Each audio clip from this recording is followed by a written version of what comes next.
Alrighty, guys. So, thanks everybody for joining us here tonight. So now our tonight's talk is going to be about food, mood, and stress management. We'll get into that in a while, but first I just want to introduce our sponsor. It's one of our neighbours here up in the industrial park, and we're actually very close neighbours. At one stage, we were sharing the room behind us here. Yeah. So, guys, we're joined by Lisa Kelly here from Bellevue Academy of Performing Arts. So, Lisa, thanks very much for joining us this evening. No problem. Thanks for having me. Delighted.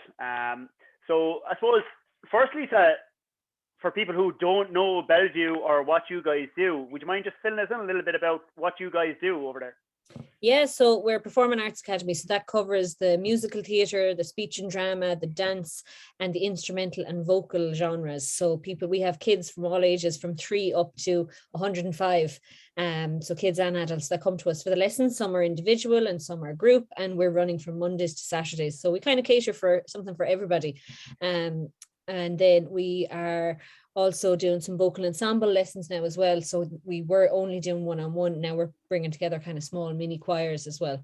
And we've lots of teachers working for us. We're really lucky with the teachers we have working. They're all third level.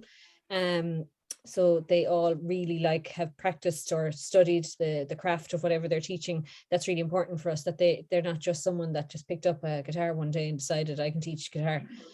So there's good experience there. We've got some good teachers, and yeah, it's going well. We're 6 years old, and we were once upon a time renting your lovely space there, and then we decided we loved you so much we'd move in pretty almost next door to you. Yeah. Brilliant. Unreal. You do so much stuff there. Again, half that I didn't even realize that you did. Yeah.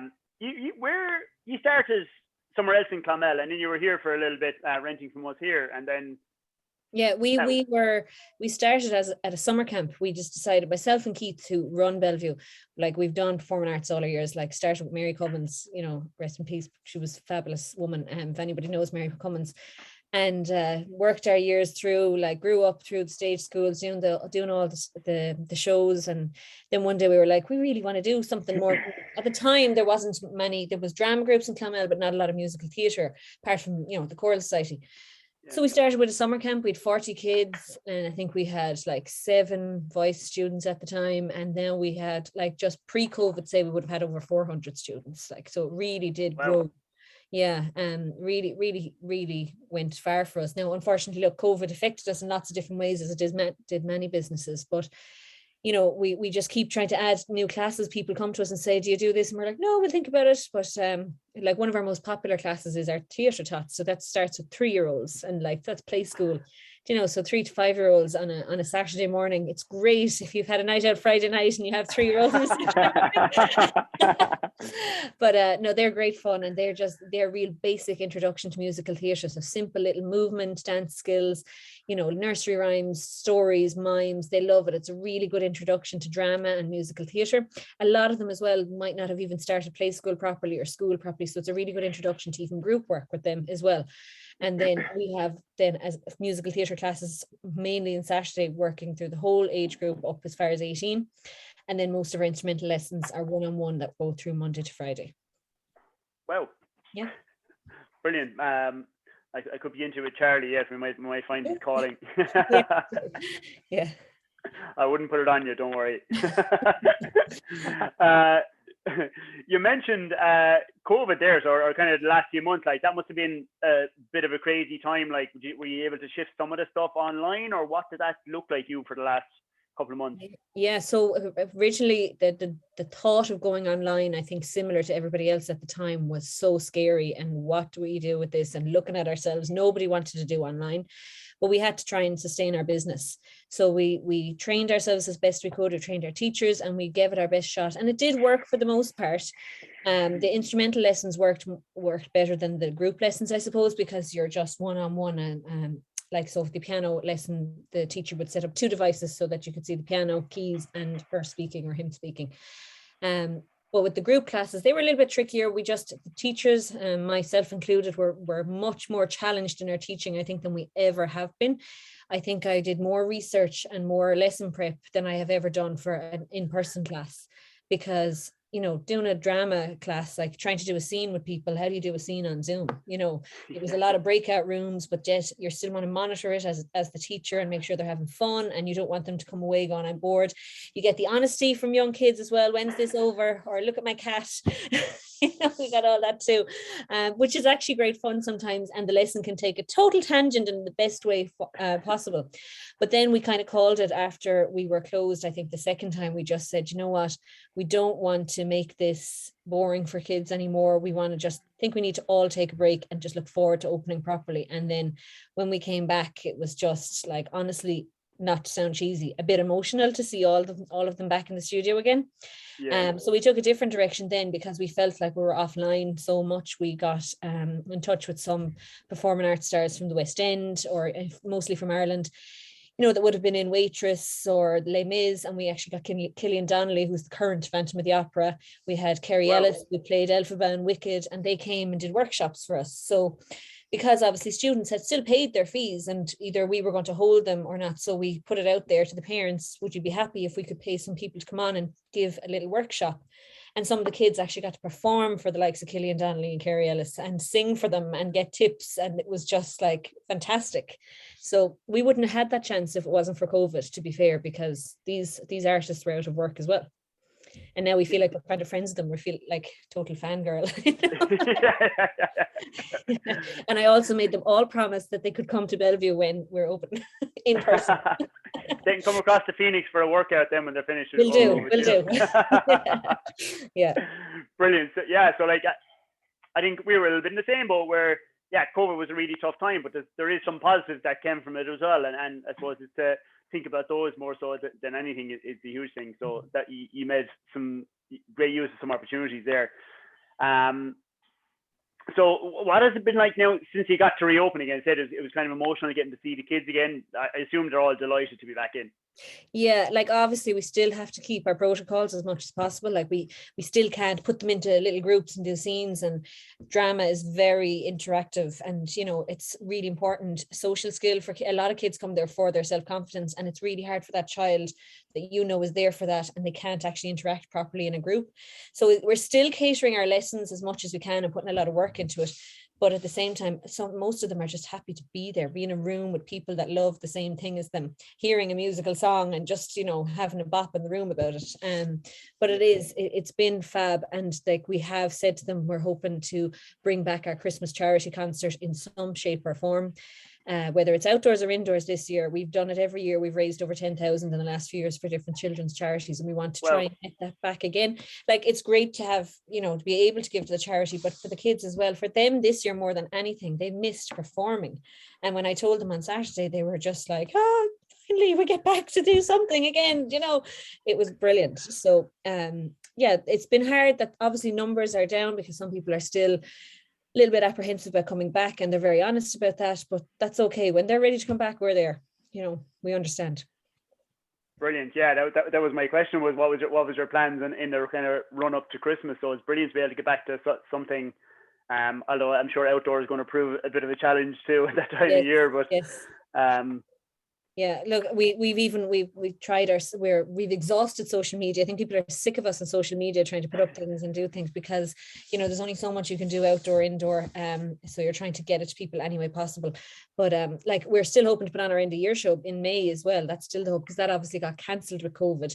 And the unfortunate thing is that would have been our oldest class. A lot of them are gone on to college, so they never got the opportunity to do the show. We were supposed to do Legally Blonde. They were super excited about it.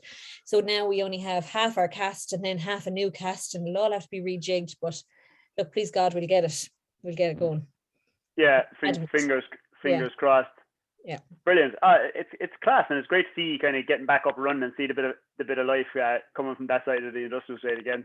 Yeah, and for the likes of the instrumental, the one-on-one, I mean, they really missed out too, because that's a craft you need to practice all the time, and not having your regular lesson every week. I mean, it's fine taking a midterm or a few weeks off of the summer, but if you're learning piano and you haven't seen your teacher in 8 or 12 weeks, you know, you can fall back a lot unless you're a diligent person to actually put in that practice every week. So it's great for them to be back, because that is a necessity as well. A lot of them would be doing it for their leaving cert or their junior cert, and they really need to keep it up. Yeah, very good. If somebody on that, if somebody does want to get started with you guys or find out a little bit more about you guys, Lisa, what's the best way for people to get in contact with you? Or so any of our social medias or our actual website, bellevueacademy.com, you can sign up there directly, or our phone number or contact information is all there, and we can do it for you if you have any difficulty.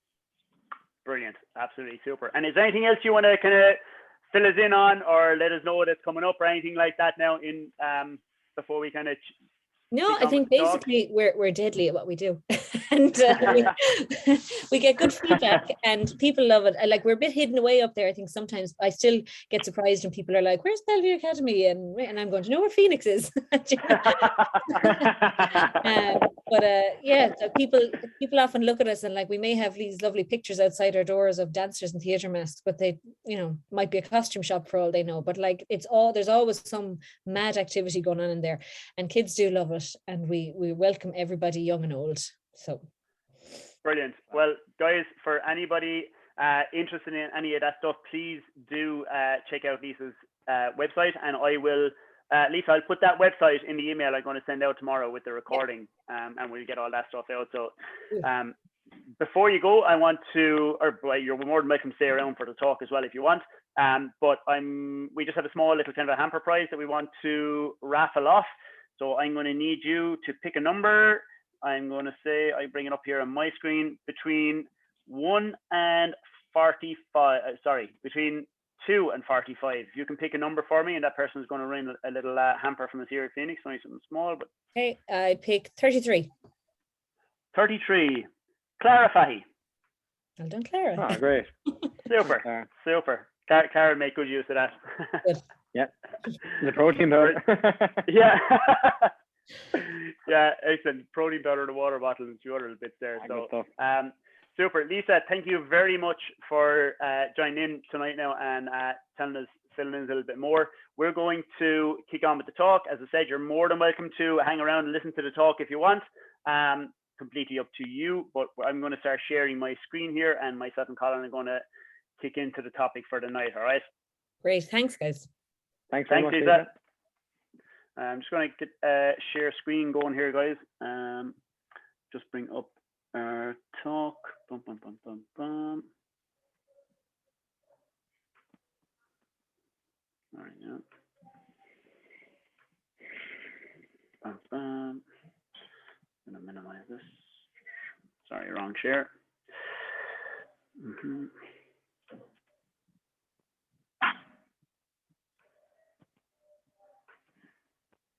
Bum, bum, bum, bum.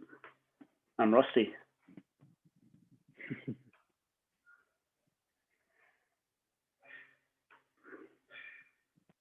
Just getting this here now, guys. Sorry. All right, guys, can you see that full screen slide? Okay. Yeah. Yep. Super. Lovely. All righty. So first slide, obviously, guys, just again, Lisa from Bellevue Academy of Performing Arts. Thanks very much for sponsoring that talk tonight. With all our talks, guys, we like to start with kind of our motto here. So our nutrition program is powered by Healthy Steps Nutrition.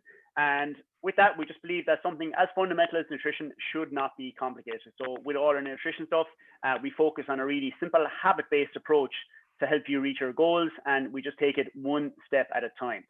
Okay. All right. So tonight is all about food, mood, and stress. And I suppose it's really about how all of these things work together to affect your health. So a lot of you might know that feeling of being hangry, or certainly relate to somebody or be living with somebody who does get a little bit hangry. But outside of that, how else does food, or how else can food affect your mood? There's been plenty of studies showing that diets high in fruit and veg, fairly modest in lean protein, and void of many processed sugary foods is associated with a 25 to 35 lower risk of depression when compared with the typical kind of Irish or westernized diet. The Irish diet is usually fairly high in processed foods, red meats, sugar, fat, and highlights a lot of prepackaged and convenience foods at times. So I'll give you an example of kind of food and how a situation where it might affect your mood. So Anyone here ever get those like post-Christmas blues? So you're not alone in those feelings. So part of that low mood and energy may be from the hustle and bustle of Christmas that it kind of brings around that time. But we do need to consider as well that the foods associated with Christmas and that generally lead to a bit of overconsumption around that time of year could play a role in that feeling that we have kind of post-Christmas for some people, or just other times when you tend to overconsume on the foods that maybe shouldn't form such a large part of our diet. There was actually, saw a study recently, and in the research, it found that in as little as 1 week, and this is a crazy fact, but in as little as 1 week, eating a typical westernized diet can significantly alter your brain function. So with the participants of the study doing worse on learning and memory tests. So what's more, the westernized diet was tied to overeating and increased cravings of sugary treats after a regular meal. I know, like, how many of us here can relate to thinking about reaching for something sweet straight after you finish a meal? I know it was something very typical in our house growing up, where there'd be a packet of biscuits or there'd be something put on the table straight away after dinner, even though you're full. So on top of that same study, it found that participants had experienced an impact in the part of the brain that's responsible for things like emotions, learning, and motivation. So there is a direct link there. Okay, so that's some crazy facts. So it's no wonder when we start to get in the habit of making maybe not the best food choices, that it's hard to start making the right choices on our own. So why and how is this happening is I suppose, something that's important to understand. So some of my serotonin might be something that you've heard about when people are talking about mood. So serotonin, or it's often called a happiness hormone. But did you know that the serotonin impacts your entire body? It affects things like your sleep, your eating, your feelings or mood, and your digestion. Also, the vast majority of serotonin receptors are usually located in your gut. So in a lot of the newer research as well, they're finding that the balance of good and bad bacteria in our gut is directly related to our diet and has a connection to diseases, including depression and anxiety.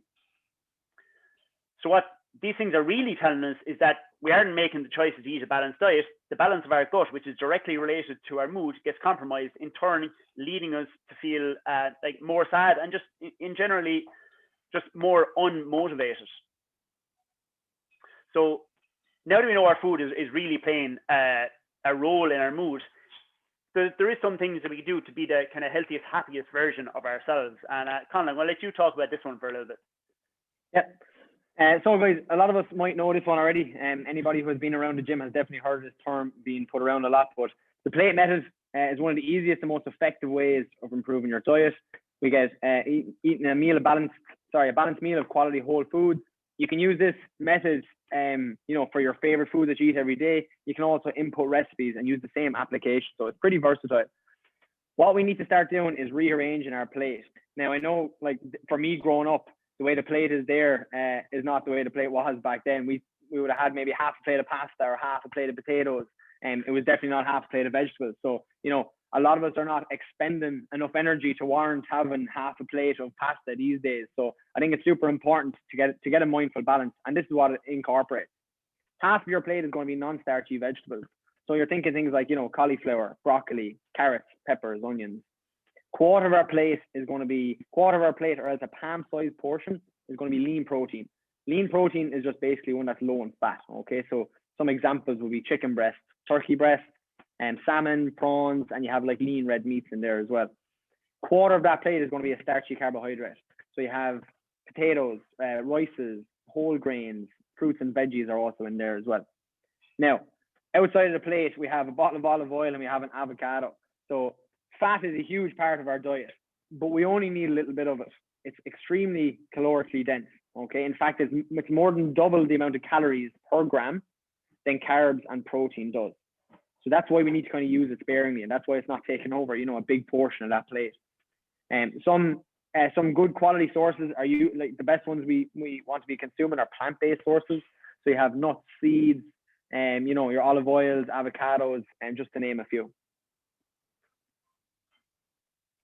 So we know highly processed foods affect our serotonin response. Let's talk about sugar for a second.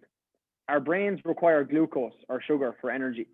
The brain is the most demanding organ in the body and uses nearly half of the sugar we consume. But like anything else, too much of it just is a problem. Let's use an example of sweets and chocolate.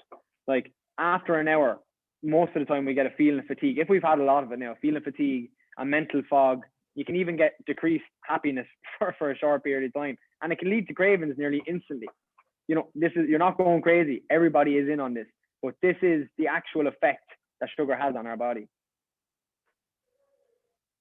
We consume high amounts of sugar. Our blood sugar rises, which is normally followed by a crash. And research has found that a relationship between this high and crash of our blood sugars and mood disorders, such as depression, anxiety,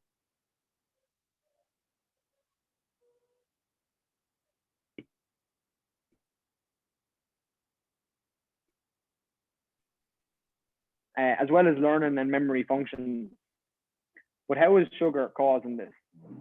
Sugar suppresses an important hormone called with depression and other mental disorders such as schizophrenia. We know that sugar promotes an inflammatory response in our body. When it's consumed consistently, it can cause chronic inflammation, which impacts our immune system and our brain. This can also lead to the connection between sugar consumption and depression. We also know that inflammation response after consuming a diet high in sugar can also worsen anxiety symptoms by impairing the body's natural ability to cope with stress. Sugar has also been known to cause blurred vision, even difficulty with thinking, and fatigue due to the crash, which is similar to like what most people feel if they get a panic attack. While sugar itself doesn't cause anxiety, research has also shown a correlation between sugar consumption and anxiety. So basically, diets high in sugar can actually enhance actual stress, as well as the feelings of increased stress. Lastly, on this one, and studies have shown effects of sugar on memory. So high amounts of sugar in the body can cause insulin resistance, which damages the communication between the brain cells that are fueled by sugar needed for learning and memory in our day. If you want to dive into this a little bit more, guys, there's an episode on Grow Your Nutrition, episode 50. You can hear a lot more on this, and you can get that on Spotify and the podcast app on most phones have it as well. I'll throw the link in the email tomorrow as well. Yeah. So basically, sugar is in everything. It's hidden in absolutely everything. Here are two areas where you can replace sugar on a daily basis. Snacks. Okay, so balanced snacks should be treated to our meals in the way that we approach them. They should have a good source of protein, carbs, and fat. And we can have a look at some options here. Some recognizable ones, middle at the top there, you have your Greek yogurt, which is your protein source, some berries, which would be your carbohydrate source, and you have some nuts there as a fat source. So when we get proteins, carbs, and fats together, we call that balance. Okay, and that gives us good energy levels, good satiation levels, and we're less likely to crave sugar and processed foods as a result of that. One of my own kind of favorite things, only in the last while, got a new recipe book, so I've been trying loads of stuff. But Greek yogurt, homemade granola, berries, and a square of melted dark chocolate. And like really good on calories, really good nutrients, high percentage dark chocolate has antioxidants, so it's really good stuff, and it does kind of hit that sweet spot. Another area that sugar sneaks into our diet is through what we drink. And this is a big one for a lot of people because we never get a feeling of fullness after we drink. So, oftentimes we don't feel like we're doing a bad thing. So instead of going for fizzy drinks, iced coffees, bottled smoothies that you can even get in Dunnes, Tesco's, Aldi, they can all be loaded with processed sugars and fruit purees that are, just processed basically. So we're aiming to drink more water.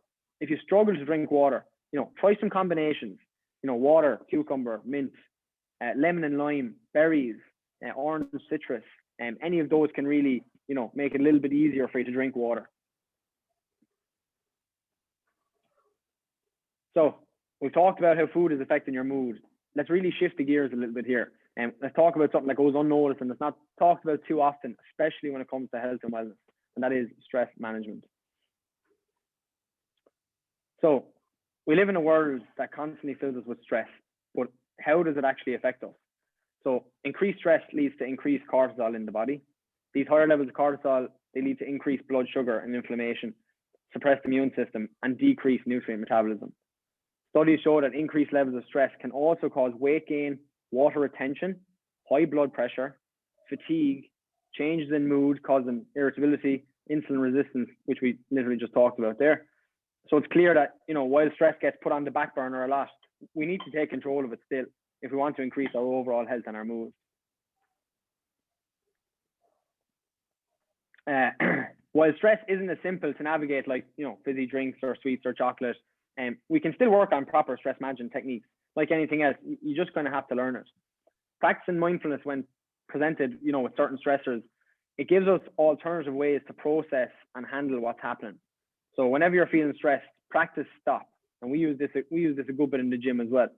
So stop stands for slowing down. Take a breath. Observe what you're feeling in your body, such as what are you thinking, you know, what other possibilities exist, and lastly, proceed considering multiple possibilities. Basically, what that's saying is there's always a better option. There's not always, you know, there's not only one path that leads to the biscuit tin. There's not only one path that leads to ordering takeaway or whatever it may be. You know, so there is multiple possibilities. We just have to be super aware of when these things are happening. You know, if you get a craving or whatever it may be, we get this heightened sense of excitement or whatever, and you just have to understand it. So it's important that we take time during stressful moments to stop and become more mindful. This will actually help you switch your mindset as well. Here are some good tips that will actually help you manage your stress. Exercise, you know, most of us should be exercising anyway. If we are, like, exercising doesn't necessarily mean, you know, you have to be in the gym for 60 minutes every day. You know, it can, depending on your level, it can be a 30-minute walk every day. It can be a jog, and you know, it can be playing with the kids. It's all relevant to the individual. Meditation or yoga, you know, talking to a friend, or, you know, talking to your support system, your family, and practicing mindfulness. I'm actually going to share an example here with a current client of mine who was dealing with some stress issues and would stress eat a little bit, and even emotionally has kind of come into action with it as well. This specific client was exercising in the gym. She was actually doing a bit of journaling as well. She wasn't doing any meditation or yoga. She wasn't doing a whole lot of mindfulness. But she had never talked to a friend or had asked anybody in her family for like accountability, or, you know, just a second opinion, or someone just basically to give them a little bit extra accountability when they really needed it. So we identified her boyfriend was someone who she was with, you know, pretty much all the time. So she went home, addressed the situation to her boyfriend, being like, look, this is what's happening. When I get this feeling, I find it very hard. Would you mind supporting me and just, you know, be like, look, tell me that I don't need it, or, you know, remind me of why I'm doing the nutrition, why I'm taking control of my health, whatever it may be. And literally 2 days after we discussed this, it happened. And she gave me direct feedback in a message. And it was so impressive and so nice to actually see it working, because something so simple like asking your boyfriend or asking your husband to support you on this, and it's free. It's, you know, it doesn't cost you any energy. It's very simple. And it happened on a Sunday.